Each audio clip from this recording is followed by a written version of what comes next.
गगन में चमके तारे, दुनिया में वैसे ही चमके हम। मीठे सुरों में गाते हैं पंछी, यीशु की सन्ना गाए हम। नीले गगन में चमके तारे, दुनिया में वैसे ही चमके हम। मीठे सुरों में गाते हैं पंछी, यीशु की सन्ना गाए हम। फूलों की खुशबू जैसे कि सारे गुलशन को महकाती है, अपने असर से इस दुनिया के गुलशन को महकाए हम। नीले गगन में चमके तारे, दुनिया में वैसे ही चमके हम। चांद और सूरज जब जब चमके, अंधियारा मिट जाता है। कर दे उजाला जीवन से अपने, पापों की रात मिटाए हम। नीले गगन में चमके तारे, दुनिया में वैसे ही चमके हम। जलती है बत्ती जब तक कि उसमें तेल दिए का बाकी है, जब तक हमारी है जिंदगानी, नाम मसीह का फैलाए हम। नीले गगन में चमके तारे, दुनिया में वैसे ही चमके हम। आइए आराधना शुरू करने से पहले हम अपने आंखों को बंद करें, अपने सरों को झुकाएं। आइए हम प्रार्थना करें। हे पिता, हम धन्यवाद देते हैं तेरे अनुग्रह, तेरे प्रेम के लिए। हम धन्यवाद देते हैं यीशु मसीह के लिए जिसने हमारा स्थान लिया। हम धन्यवाद देते हैं पिता कि जो कर्ज हमारा था, यीशु मसीह ने उस कर्ज को चुकाया। हम धन्यवाद देते हैं यीशु मसीह ने हमें अपने रक्त से मोल लिया है। हम धन्यवाद देते हैं पिता कि अब हम प्रभु यीशु मसीह में आपकी धार्मिकता है। हम धन्यवाद देते हैं कि आपने हमारे लिए प्रबंध किया कि प्रभु हम ऑनलाइन के माध्यम से अपने संडे स्कूल के बच्चों से, अपने प्रियों से जुड़ पाते हैं। तू प्रभु जी इसके द्वारा उन लोगों से बातचीत कर, उन लोगों को आशीषित कर। और पिता, जब हम इस आराधना को शुरू करते हैं, हम तेरी अनुग्रह चाहते हैं, तेरी अगुवाई चाहते हैं। तू ही अपनी उपस्थिति हम सबों को दे कि हम तेरी उपस्थिति में बने रहने पाए। प्रभु यीशु मसीह, हम तेरे नाम से इस संडे स्कूल की आराधना को प्रारंभ करते हैं। तू ही हमारी अगुवाई कर, सहायता कर कि हर एक कोई तेरे अनुग्रह में बने रहने पाए। फिर से प्रभु यीशु, हम तेरा धन्यवाद करते हैं और एक प्रार्थना यीशु मसीह के नाम से मांगते हैं, आमीन। नीले गगन में चमके तारे, वैसे ही दुनिया में चमके हम। मीठे सुरों में गाते हैं पंछी, यीशु की सन्ना गाए हम। जलती है बत्ती जब तक कि उसमें तेल दिए का बाकी है, जब तक हमारी है जिंदगानी, नाम मसीह का फैलाए हम।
पर्वत सुंदर बनाया, पहाड़ पर्वत सुंदर बनाया, दुनिया कौन बनाया, सदा सदा दुनिया कौन बनाया, दुनिया कौन बनाया, सदा सदा दुनिया कौन बनाया। हमको तुमको सुंदर बनाया, हमको तुमको सुंदर बनाया, दुनिया कौन बनाया, सदा सदा दुनिया कौन बनाया, दुनिया कौन बनाया, सदा सदा दुनिया कौन बनाया।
आप सबों को यीशु सहाय।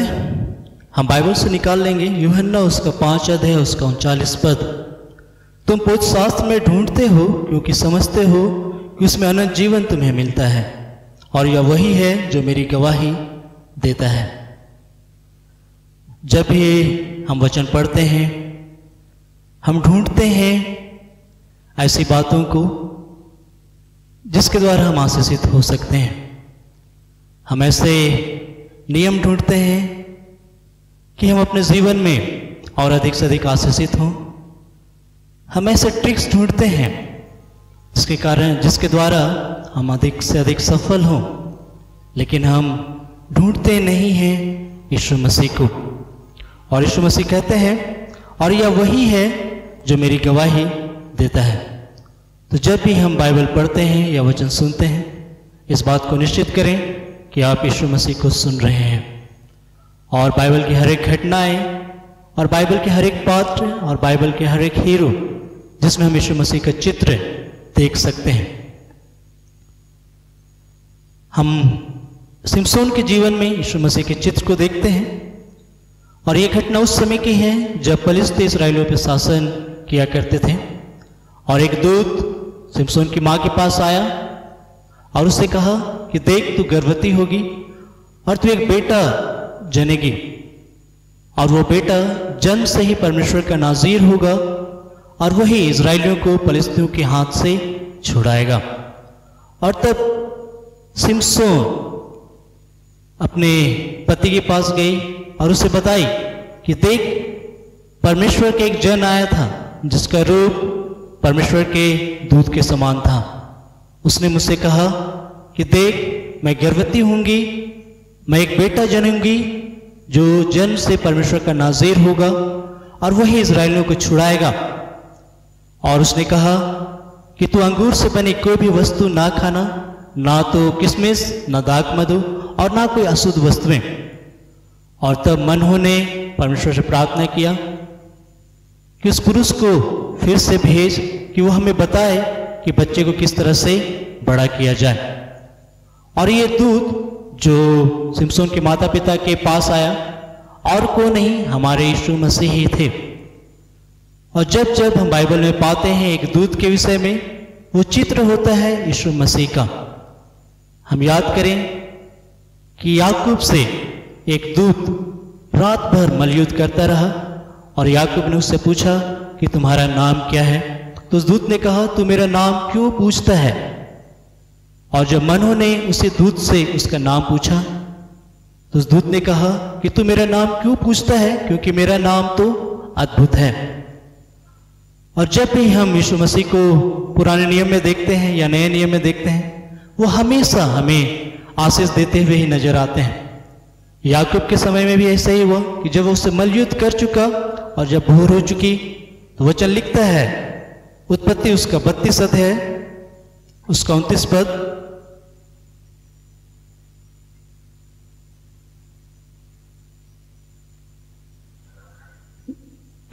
याकूब ने कहा, मैं विनती करता हूं, मुझे अपना नाम बता। उसने कहा, तू मेरा नाम क्यों पूछता है? तब उसने उसको वहीं आशीर्वाद दिया। तो जब जब पुराने नियम में या नए नियम में हम यीशु मसीह को देखते हैं, वह हमेशा हमें आशीष ही देते हैं। और हम आशीष अपने आप से कमा नहीं सकते, हम आशीष अपने कार्यों से, अपनी योग्यता से नहीं कमा सकते। आशीष हमें दी जाती है, और परमेश्वर हमारी अयोग्यताओं के बावजूद हमें आशीष देते हैं कि हम उसके योग्य ठहरे। और जो सिमसोन है, वह जन्म से ही, मां के गर्भ से ही एक नाज़ीर है, और उसने ढेर सारी विधियों को पालन किया है, क्योंकि एक नाज़ीर को जीवन भर अपने बाल लंबे करने पड़ते हैं। उसे उन वस्तुओं से परहेज करना पड़ता है जिसे परमेश्वर ने वर्जा है। वो लाशों को छूते नहीं हैं, और वे हर एक शपथ जो उन्होंने परमेश्वर के लिए खाया है, वो उसे पूरा करते हैं।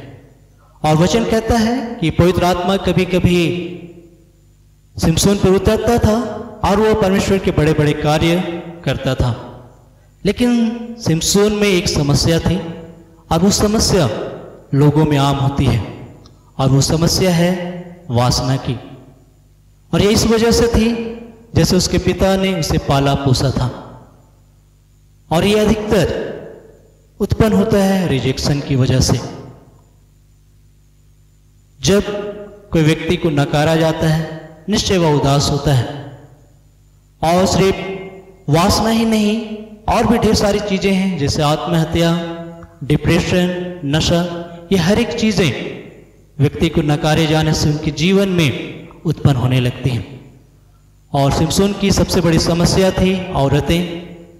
और निश्चय इन कमजोरियों के बावजूद हम यीशु मसीह के एक खूबसूरत चित्र उसमें देख पाते हैं। भले ही वह उस जगह पर असफल रहा, और हमें भी इन सभी बातों को नजरअंदाज करने की आवश्यकता है, लेकिन सिमसोन का जीवन यीशु मसीह का एक खूबसूरत चित्र है। जैसा एक समय हम उदाहरण में देख सकते हैं कि वह अपने माता पिता के साथ अपने ससुराल तिम्ना को जा रहा था, और मार्ग में उसे एक दाग की बारी मिलती है, और दाग की बारी में ही उसे एक जवान सिंह गरजते हुए मिलता है।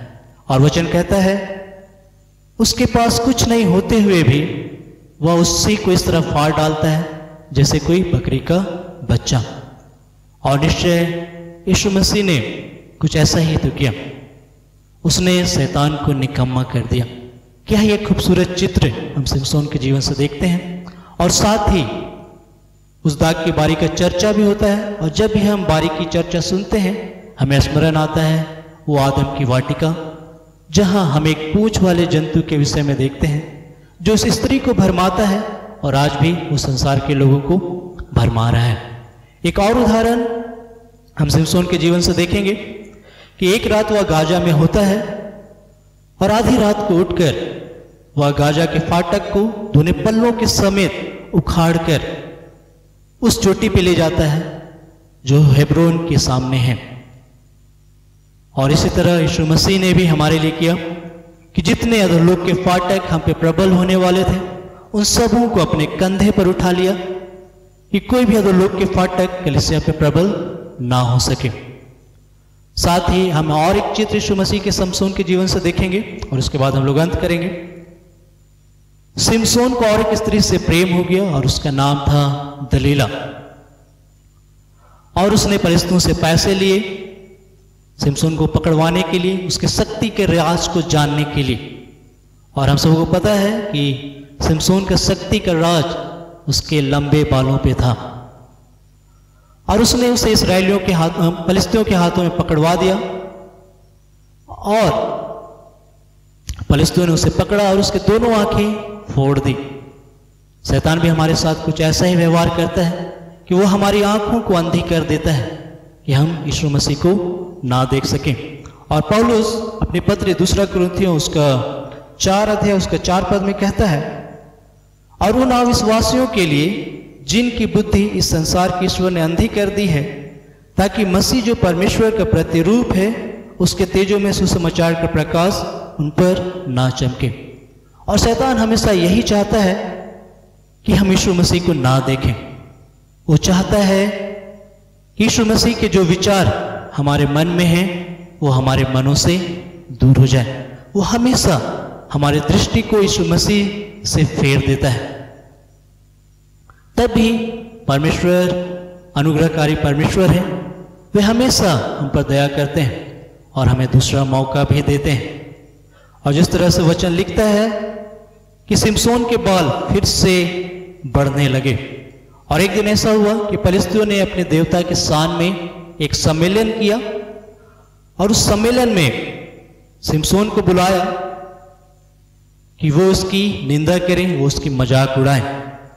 लेकिन परमेश्वर की मनसा कुछ और ही है।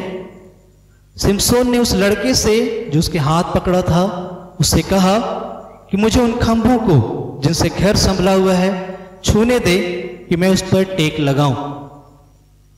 और तब हम देखते हैं 28 पद, न्यायियों उसका 16 थे उसका 28 पद से, तब सिमसोन ने यह कहकर यहोवा की दुहाई दी, हे प्रभु यहोवा मेरी सुधि ले, हे परमेश्वर अब की बार मुझे बल दे कि मैं फलिश्तियों से अपनी दोनों आंखों का एक ही पलटा ले लूं।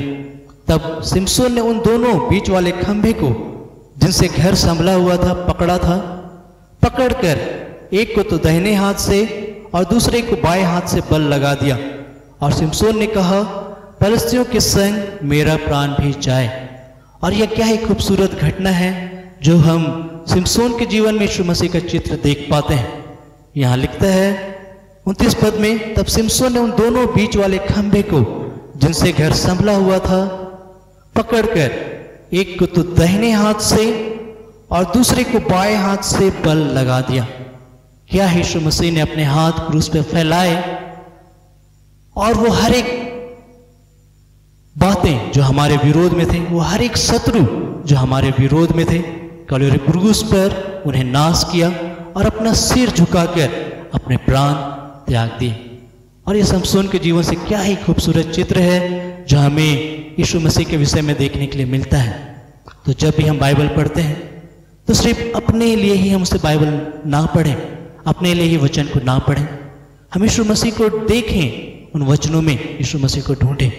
और जितना अधिक हम यीशु मसीह को वचनों में देखते हैं, वचनों में मिलते हैं, हम उतना ही अधिक और आशीषित होते चले जाते हैं। हम देखते हैं कि बाइबल के हर एक हीरो में कुछ न कुछ कमी है, घटी है, कमजोरियां हैं। बाइबल का कोई भी हीरो परफेक्ट नहीं है, लेकिन हमारे प्रभु यीशु मसीह बाइबल के हर एक हीरो से बेहतर हैं। वे बाइबल के हर एक हीरो से परफेक्ट हैं, जो अपने हीरोइन के साथ पेड़ों के पीछे गाना गाते रहते हैं। अगर आप भी नकारे भावना के साथ जीवन जी रहे हैं और आपको लगता है कि आपसे कोई प्रेम नहीं करता है और आपके अपनों ने आपको नकारा है, तो ये विचार अपने हृदय से दूर करें, क्योंकि एक है जो आपसे प्रेम करता है, एक है जो आपकी चिंता करता है, और वो है यीशु मसीह। क्योंकि यीशु मसीह ने हमारी हर एक निंदा को, हर एक लाज को, और जो हमारी नाम धराई थी हर एक को उसने कलवरी क्रूस पे चढ़ा दिया। अब हमारे ऊपर कोई निंदा नहीं है, अब हमारे ऊपर कोई मजाक नहीं है। और परमेश्वर हमेशा निर्बल जनों को अपनी महिमा के लिए चुनते हैं। सिमसोन के जीवन में भी एक घटना घटी कि एक समय वो एक दरार में था और फलिस्ती ने उसे चारों ओर से घेर लिया और सिमसोन के पास लड़ाई करने के लिए उसमें कुछ नहीं था, और उसे गधे के जबड़े के एक हड्डी मिलता है और उस हड्डी से वह 1000 फलिस्तियों को मार डालता है। और निश्चय परमेश्वर कमजोर चीजों का इस्तेमाल करते हैं अपनी महिमा के लिए। और अगर आप इस तरह की भावना अपने जीवन में रखते हैं तो निश्चय परमेश्वर आपके जीवन में कार्य कर रहे हैं, वो आपको अपनी महिमा के लिए ऊंचा उठाएंगे। और पेरेंट्स, आप हमेशा इस बात को ध्यान दीजिए कि आपके बच्चे कभी नकारा हुआ सा महसूस ना करें। आप उन्हें बताएं कि वो आपके लिए कितने विशेष हैं, वो आपके लिए कितने खास हैं। आप उन्हें बताएं कि वो परमेश्वर के लिए कितना खास है। हम बच्चों के लिए हर एक कुछ करते हैं, हम बच्चों को पढ़ाते हैं, लिखाते हैं, उनके करियर की हर एक चीज चिंता करते हैं कि वो संसार में बेहतर जीवन जिए। उस संसार के लिए हम उन्हें तैयार करते हैं जो संसार यीशु मसीह से नफरत करता है। हम अपने बच्चों को उस राज के लिए तैयार करें जो परमेश्वर ने हमारे लिए तैयार किया है। और जब भी हम बाइबल पढ़ें तो सिर्फ अपने लिए ही नहीं, हम बाइबल में यीशु मसीह को ढूंढें, हम बाइबल में यीशु मसीह को देखें। और जब हम जितना अधिक यीशु मसीह को बाइबल में देखते हैं, बाइबल में पाते हैं, हम उतना ही अधिक आशीषित होते हैं। जिस तरह पुराने नियम में और या नए नियम में यीशु मसीह जब भी किसी से मिलते हैं वो उन्हें आशीष देते हैं और भरपूरी की आशीष देते हैं। तो आप भी जब भी आने वाले समय में और जब भी बाइबल पढ़ें तो यीशु मसीह को उन वचनों में ढूंढें, यीशु मसीह को उन वचनों में देखें और निश्चय वो आपको आशीष देंगे। परमेश्वर इन्हीं से वचनों के द्वारा आप सबों को आशीष दे। आइए हम अपने आंखों को बंद करें, अपने सरों को झुकाएं। हे पिता, हम यीशु के नाम से तेरे निकट आते हैं। ये हमारी योग्यता नहीं है प्रभु, यीशु मसीह के कार्य हैं कि वो हमारे स्थान पे मरे, कि हम तेरे पुत्र और पुत्रियां बन जाएं। प्रभु, तू अब हमें पापी नहीं देखता, तू अब हमें अपने पुत्र और पुत्रियों के समान देखता है। और जब पिता हम तुझे देखते हैं और जब प्रभु हम अपनी आंखें तेरी ओर उठाते हैं, निश्चय तू हमें आशीष देता है। हमारे हर एक प्रियों को तू अपनी आशीष से अपने बरकत से भरपूर कर, और साथ ही पिता हर एक को हर एक बीमारी से, शैतान के हर एक छल से बचाए रख। साथ ही प्रभु इस कोरोना काल में पिता आप उन सबों को उस महामारी से बचाइए, उन संक्रमण से बचाइए, कि हर एक लोग तुझ में स्वस्थ रहें और तेरे सामर्थ्य के द्वारा इस संसार में जीवित रहने पाए। यीशु के नाम से आमीन।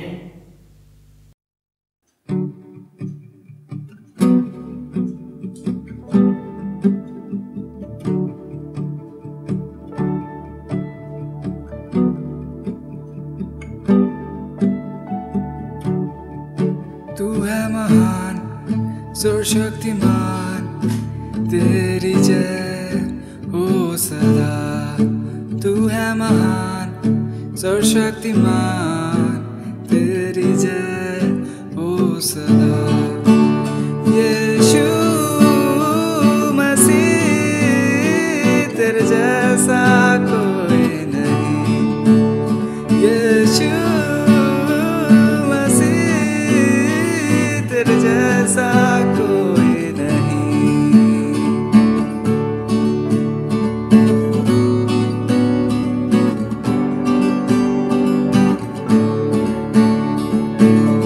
अंधेरी रास्तों में राह उजाला, पथरीली रास्तों में मुझको चलाता, पंखों तले अपने छिपाता मेरा खुदा, मेरा पिता।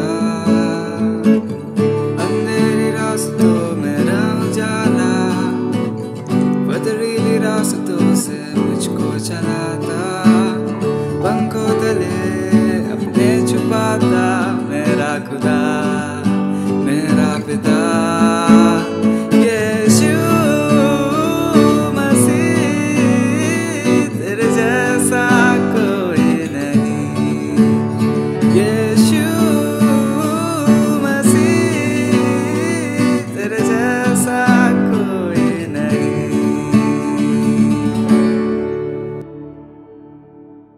आप सबों को यीशु से है, और हम लोग आशा करते हैं कि आप सभी कोई अच्छे होंगे।